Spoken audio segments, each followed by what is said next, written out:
मेरठ हापुड़ लोकसभा के सांसद अरुण गोविल का आज जन्मदिन है। हमारे साथ इस समय मौजूद हैं। अरुण जी, आज आपका जन्मदिन भी है और आज सोमनाथ पर्व भी मनाया जा रहा है, क्या कहेंगे सर? हाँ, सोमनाथ स्वाभिमान पर्व 2026 मनाया जा रहा है और ये बहुत ही अच्छा विचार नहीं, बल्कि आप ये कहेंगे कि जिस तरह से मनाया जा रहा है पूरे देश में एक जागृति है। सोमनाथ हमें बताता है कि किस तरह से हम आघात भी सहकर, अपमान भी सहकर, काल की परिस्थितियों को भी सहकर हम किस तरह से अपने जड़ों से जुड़े रहते हैं, किस तरह से हम सामाजिक प्रेरणा देते हैं। ये हम इंसानों को उस सोमनाथ मंदिर से सीखना चाहिए। आपने आज जलाभिषेक भी किया वहाँ पर होगरनाथ मंदिर में जाकर के, जाना भी था वैसे भी या कैसे सर? जन्मदिन भी नहीं, आपका? दोनों बातें हैं। कई बार क्या होता है कि इस तरह से वो जो समय की जो स्थिति होती है वो इस तरह से हो जाती है कि तो क्योंकि मैं अभी यहाँ था भी नहीं, तो मैं कल ही यहाँ पर आया और आज ये जो था वो जन्मदिन भी था, तो जन्मदिन के दिन वैसे भी मंदिर तो जाना ही होता है, लेकिन आज ये जो है वो एक जिसे कहते हैं हम कि एक पंथ दो काज हुए। इसमें स्वाभिमान पर्व जो है वो बहुत बड़ा काज था मेरे लिए। उसको करना, जब बाबा का जलाभिषेक करना, वो अपने आप में बहुत बड़ा है। मैं तो एक छोटा सा इंसान हूँ।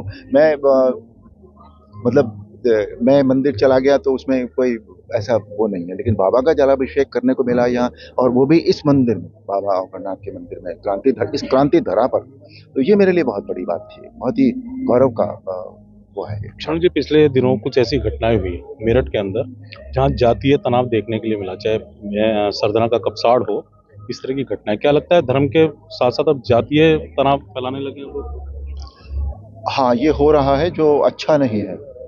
ये किसी भी जगह के लिए, किसी भी देश के लिए, हमारे लिए अच्छा नहीं है। ये इसके परिणाम अगर इसी तरह से ये बढ़ता रहेगा तो इसके परिणाम अच्छे नहीं होंगे। वैमनस्य इससे बढ़ता है। हमारी जो सामाजिक एकता है, जो हमारा फैब्रिक है, सोशल फैब्रिक है, वो टूटता है इससे। और सोशल फैब्रिक का टूटना कभी भी अच्छा नहीं होता किसी भी के लिए। स्वामी प्रसाद मौर्य का एक बयान आया है कि सनातन धर्म कुछ नहीं है और कभी भारत हिंदू राष्ट्र तो कभी बन ही नहीं सकता, जैसे कि अभी भागवत जी ने कहा था। वो क्या अपने आप को भविष्यवक्ता मानते हैं क्या? जिस तरह की राजनीति उन्होंने की है, उस तरह से उनका ये बयान कोई मायने नहीं रखता, और उनका ही नहीं, किसी का भी इस विषय में ये बयान, इस तरह का बयान कोई मायने नहीं रखता। हिंदू राष्ट्र जो है, हिंदू राष्ट्र का जो सपना है, वो सपना नहीं है, वो एक हकीकत है, और बहुत पॉजिटिव है वो देश के लिए। इसमें कहीं भी कोई भी निगेटिव बात इसमें नहीं है। आपका सोचना है कि साकार हो जाएगा जल्दी हिंदू राष्ट्र का सपना? कब साकार होगा ये तो मैं नहीं कह सकता, लेकिन हिंदू राष्ट्र क्योंकि एक पॉजिटिव थॉट है, इसलिए साकार हो जाएगा। सांसद जी, बहुत सारी योजनाएं हैं मेरठ की जुड़ी हुई। मेट्रो सेवा है, अभी तक शुरू नहीं हुई, लोग इंतजार कर रहे हैं, उसके लिए क्या प्रयास हो? नहीं, प्रयास तो हमने किया है, हमने रिक्वेस्ट भी डाली है कि वो जल्दी हो जाए, लेकिन उनके अपने कारण होंगे, और उन कारणों को तो हम नहीं जान पाते हैं। कोई कारण होंगे जिसकी वजह से वो अभी तक नहीं हुआ है।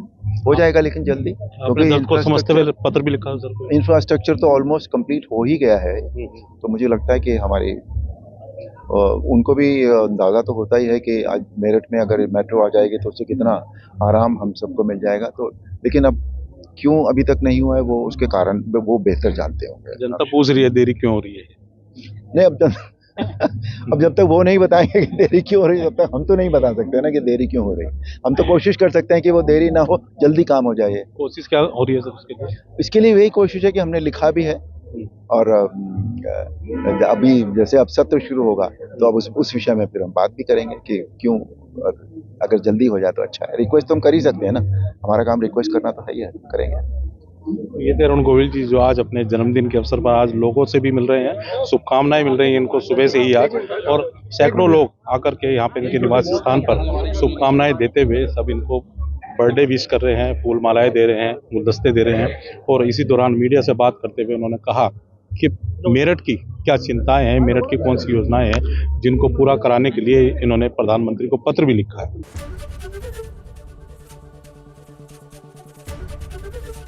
एबीपी गंगा, खबर आपकी, जुबान आपकी।